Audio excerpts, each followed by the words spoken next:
পুরো জীবনটা এটা হচ্ছে লালসাময় একটা জীবন, লোভ, মরিচিকা, মায়াজাল। এই মায়াজালে আমরা আটকে আছি, ফলে মৃত্যুর কথা আমরা ভুলে গিয়েছি। পাগলের মতো ছুটছি, আরো টাকা লাগবে, আরো খ্যাতি লাগবে, আরো যশ লাগবে, আরো দাপট লাগবে। আমার এত টাকা দিয়ে কি হবে? এত সম্পদ দিয়ে কি হবে? এত ব্যস্ততা দিয়ে কি হবে তোমার? স্টপ, থামুন, অনেক হয়েছে। আন্না,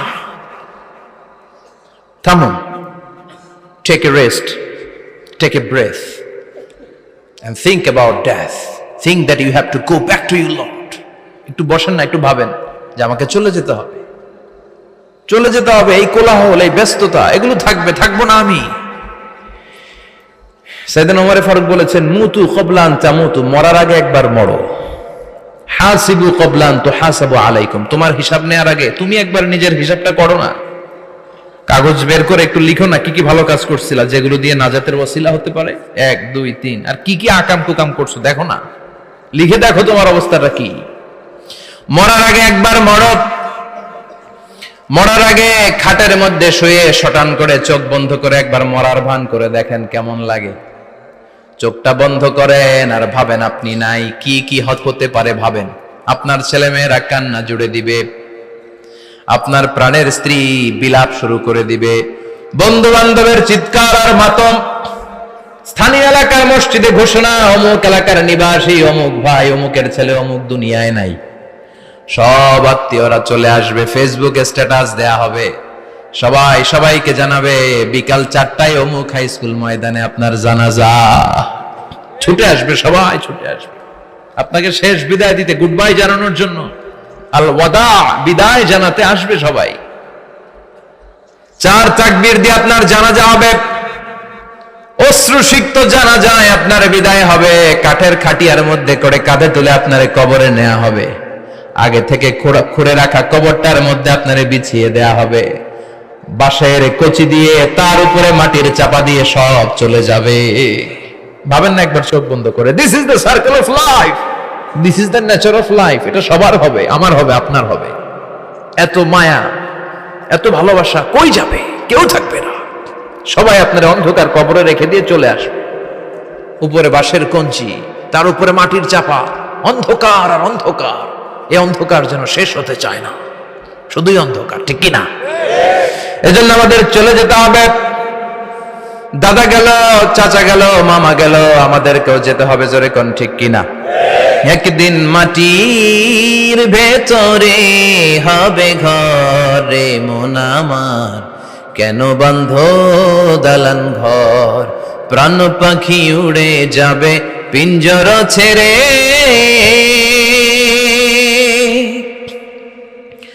ধরা ধামে সবই রবে, তুমি যাবে চলে। বন্ধু বান্ধব যত, মাতা পিতা যারা সুত, সবই হবে তোমার পরে। মন আমার কেন বন্ধ দালান ঘর, একদিন মাটির ভেতরে হবে ঘরে মন আমার, কেন বন্ধ দালান ঘর, ঠিক কিনা? সব করে থাকবে, চলে যেতে হবে আমাদেরকে। এজন্য আখিরাতের কথা যেন আমাদের স্মরণ হয়। বিশ্বনবী বলতেন, নাহাইতুকুমান জিয়ারাতিল কবুর, আমি তোমাদেরকে কবর জিয়ারত করতে আগে নিষেধ করতাম, কিন্তু এখন নিষেধাজ্ঞা প্রত্যাহার করে নিলাম। এখন সব সময় তোমরা কবরের সামনে যাবা আর জিয়ারত করবা। কবরস্থানে জানতো বড়ুয়া কৃষ্ণপুরের এই গ্রামের কবরস্থান আছে কোন দিকে? পূর্ব দিকে আছে, গোখরার জলের ওদিকে। যান আপনারা, একটু যাবেন, একটু গেলে আখিরাতের কথাটা স্মরণ হবে। ওখানে ছোট শিশুরা শুয়ে আছে, কিশোর যুবকরা আছে, আপনার মতো তাগড়া যুবক, মুরব্বীরা আছে। এরা এই এলাকায় থাকতো, এরা আকাশ থেকে নেমে আসে না, এই এলাকার সন্তান, আজ নাই। একটা সার্টেন পিরিয়ড শেষে আপনিও থাকবেন না। This is the nature of life, this is the circle of life. ছোট্ট শিশু হয়ে এসেছিলেন, শৈশব, কৈশোর, যৌবন, প্রৌঢ়ত্ব। আগে ছিলেন সিঙ্গেল, বিয়ে করে হয়ে গেলেন ডবল। এরপরে আল্লাহ আপনাকে একটা মেয়ে দিল, এরপরে মেয়েকে বিয়ে দিয়ে শ্বশুর হলেন, এরপরে ওই মেয়ের ঘরে সন্তান হতে নানা হলেন। আর কতদিন? অনেক দিন হলো তো, অনেক লম্বা সময় পেয়েছেন আপনি। Think about death. এবার যাওয়ার কথা ভাবেন। আখিরাতের সামানের কথা ভাবেন, ফিরে যেতে হবে। কি শক্তিশালী যুবক, বার্ধক্য চলে আসলে লাঠি ছাড়া চলতে পারে না।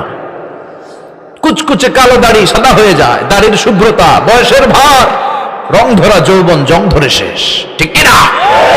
This is the circle of life. যুবক ভাইরা, এটাই জীবন, চলে যেতে হবে, কেউ থাকতে পারবে না, ঠিক কিনা? এটা রিমাইন্ডার আল্লাহ এই সূরার ভেতরে দিয়েছেন যে তোমাদেরকে ফিরে যেতে হবে, এই লোভ লালসা ছেড়ে দাও। রব্বুল আলামিন বলেন, আলহাকুমুত তাকাসুর হাত্তা যুরতুমুল মাকাবির। ও গোলাম, দুনিয়ার সম্পদ, লোভ লালসা তোদেরকে পাগল বানিয়ে দিয়েছে। এই লোভ পাগলামি কোনোদিন তোদের থামবে না যতদিন না তোরা কবরে ঢুকবি, ঠিক কিনা? কার কথা? আল্লাহ বললেন, দুনিয়ার সম্পদ আর লোভ আর মোহে তোমরা গাফেল হয়ে গিয়েছো। আখিরাতের কথা বেমালুম তোমরা ভুলে গিয়েছো, কিন্তু আখিরাতে তোমাদের যেতেই হবে, কবরের বাড়িতে তোমাদের ঢুকতেই হবে, ঠিক কিনা? যেতেই হবে, আমরা ভুলে যাই। আলহাকুমুত তাকাসুর, অতিরিক্ত পাওয়ার লোভ, বেশি বেশি খাওয়ার লোভ, বেশি বেশি জমানোর লোভ মানুষকে গাফেল বানিয়ে দিয়েছে। এটা মানুষের স্বভাব, আরো চাই আরো চাই, এই স্বভাবটা আছে না নাই? দেখবেন ছোট বাচ্চারা মসজিদের দোয়া অনুষ্ঠান শেষে জিলাপি দেয় না? বড়িয়া কৃষ্ণপুর কি দেয়? আগে বাতাসা দিত না, এখন কি দেয়? জিলাপি দেয়, মিষ্টি দেয়। তো মসজিদের 2-3 গেট থেকে যদি দেয়, ছোট বাচ্চারা দেখবেন এদিক দিয়ে কয়েকটা নিয়ে আবার ওই গেটে লাইন ধরে। ওর হাত হলো ছোট হাত, ওর হাত ভর্তি জিলাপি, আর নেওয়ার জায়গা না, এরপর আরেক জায়গায় লাইন ধরছে, আরো লাগবে আরো লাগবে, এই আরো আরো আরো চাই, এই স্বভাবটাই মানুষকে কুড়ে কুড়ে শেষ করে দিয়েছে। এত লাগবে কেন তোমার? চাহিদার কোনো শেষ নাই, unlimited demand of human being. যার আছে বেশি তার চাই বেশি, যার সাইকেল আছে তার হুন্ডা চাই, হুন্ডা আছে তো প্রাইভেট কার চাই, প্রাইভেট কার আছে তো প্লেন চাই, প্লেন আছে তো হেলিকপ্টার চাই, হেলিকপ্টার আছে তো ওইটা চাই, ওইটা আছে তো সেটা চাই, ঠিক কিনা? এলাকার মেম্বার যে হয়েছে চেয়ারম্যান হতে চায়, আছে না নাই? চেয়ারম্যান সাহেব এমপি হতে চায়, আছে না নাই? এমপি সাহেব মন্ত্রী হতে চায়, আছে না নাই? মন্ত্রী সাহেব প্রধানমন্ত্রী হতে চায়, আছে না নাই?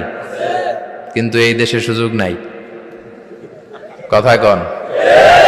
এই দেশে প্রধানমন্ত্রী সিলেক্টেড, 2-3 জনের বাইরে কেউ প্রধানমন্ত্রী হইতে পারবি না, ঠিক কিনা? আমার এই জীবনে তো আমি 2-3 জনই দেখলাম। বেগম খালেদা জিয়া, মাননীয় প্রধানমন্ত্রী শেখ হাসিনার ছোট্টবেলা দেখেছি এরশাদকে, আমরা তখন ছোট। তো মানুষের চাহিদার কোনো শেষ নাই, যার আছে বেশি তার চাই বেশি। এজন্য বিষ্ণু বলেছেন, উনজুরু ইলা মান হুয়া আসফালা মিন, তোমার চেয়ে যে খারাপ আছে ওর দিকে তাকাও। ওয়ালা তানজুর মান হুয়া আ'লা মিন, তোমার চেয়ে যে ভালো আছে ওর দিকে তাকায়ও না, তোমার চেয়ে যে খারাপ অবস্থানে আছে ওর দিকে তাকাও। অনেকে নিজের অবস্থান নিয়ে সুখী না, এরকম আছে না নাই? আল্লাহ আমার এটা দিল না রে, ওইটা দিল না রে, পাইলাম না রে, কিচ্ছু হয় না, কি করব জীবনে, হতাশ। আসলে আছে কিন্তু অনেক, কিন্তু শুকরিয়া নাই, ডাকাত, ঠিক কিনা? নিজের অবস্থান নিয়ে সুখী না, কিন্তু অনেক লোক আছে তারা আপনার অবস্থানে পৌঁছতে চায়। তাদের দিকে তাকিয়ে দেখেন, আপনি যে অবস্থানে আছেন এই অবস্থানে পৌঁছাটা অনেকের কাছে স্বপ্ন। তারা প্রতিনিয়ত সংগ্রাম আর স্ট্রাগল করে যাচ্ছে আপনার অবস্থানে পৌঁছতে, আর আপনি এটা নিয়ে সন্তুষ্ট না। শেখ সাদির নাম শুনেছেন? বালাগাল উলা কাশাফাত দুজা, এই কবিতাটার রচয়িতা ইরানের বিখ্যাত এক কবি। উনি একবার আর্থিক সমস্যার মধ্যে দিয়ে সময় কাটাচ্ছেন, টাকা নাই, পয়সা নাই, পায়ে দেওয়ার মতো জুতা নাই। উনি খুব দুঃখ পেলেন, হায় রে, আমি ইরানের এত বড় কবি, আমার পায়ে দেওয়ার মতো জুতা নাই। দুঃখ ভরা মন নিয়ে রাস্তায় হাঁটতে বেরোলেন। হাঁটতে হাঁটতে হঠাৎ দেখলেন একটা লোক শুয়ে শুয়ে কাঁদছে, ওই লোকটার 2টা পাই নাই, পাই নাই। উনি সেজদায় পড়ে গেলেন, আল্লাহর কাছে ক্ষমা চাইলেন, আল্লাহ অনেক দিয়েছো, শুকর আলহামদুলিল্লাহ। এজন্য যেই পরিস্থিতিতেই থাকি না কেন আমরা কি পড়বো? জোরে বলেন, কি পড়বো? এজন্য কানাতু মিনাল ইসলাম, অল্পে তুষ্ট থাকার নাম হলো ইসলাম। সম্পদ লাগবে কিন্তু সম্পদের পাহাড় লাগবে না, ঠিক কিনা? অল্প খান, অল্প পড়েন, অল্প জমান, অল্পের ভেতরে বরকত ঢুকায়া দিছে কে? দেখবেন যাদের সম্পদ অল্প তারা সুখী বেশি। জরিপে এটা দেখা গিয়েছে, অনেক সার্ভেতে এটা এসেছে, যারা সম্পদশালী এরা দুঃখী বেশি। এদের দুঃখ বেশি, টেনশন বেশি, খুব স্বাভাবিক। টাকা যার বেশি, রোগ তার বেশি। টাকা যার বেশি, টেনশন তার বেশি। টাকা যার বেশি, ঘরে শান্তি তার কম। আছে না নাই? ঘরের ভেতরে অশান্তি, ছেলে কথা শোনে না, ছেলে টানে গাঞ্জা, মেয়ে করে পরকিয়া। আছে না নাই? স্ত্রী কথা শোনে না, ভালোবাসা নাই, ঘরটা জাহান্নামের টুকরা। রোগ বালাই, এক একটা হসপিটাল বিল পরিশোধ করতে মাসে 5 লাখ 10 লাখ। আছে না নাই? কিছু খেতে পারে না, ডাক্তার একেবারে ডায়েট মেনু বেঁধে দিয়েছে। Diet, very diet menu. এটা এটা এটা এটা কিছুই খাবেন না, শুধু গরু খাবেন না, খাসি খাবেন না, চিংড়ি খাবেন না, খালি ঘাস খাবেন। ইচ্ছে মতো ঘাস খাবেন, মানে ঘাস জাতীয় যত আইটেম আছে সব খাবেন। শাক খাবেন, সবজি খাবেন, সালাদ খাবেন। গরু, চিংড়ি, মুরগি, গোশত, ইলিশ কিছু খেতে পারে না। তাহলে রোগ বেশি, খাওয়ার মজা নাই, ঘরে সাংসারিক শান্তি নাই, খালি ব্যারাম আর ব্যারাম। ঠিক কিনা? কিন্তু সম্পদের পাহাড় ঘটেছে। আর অল্প যারা খায়, অল্প পড়ে, রিক্সাওয়ালা, কুলিওয়ালা, অল্প বেতনের চাকরি, কিন্তু হক হালালি মেনে চলে, দেখবেন শান্তি আছে অনেক। হ্যাঁ, বাসা ভাড়া দেয়, ফ্যামিলি চালায়, বাচ্চাদের স্কুল বিল, এরপরও মাস শেষে 1-2 হাজার টাকা হাতে থেকে যায়। আর ওর প্রতি মাসে 10 কোটি টাকা ইনকাম, তারপরও ব্যাংকের ঋণ আছে না নাই? সুখ কারে বলে? কিভাবে আপনি সুখকে ডিফাইন করবেন?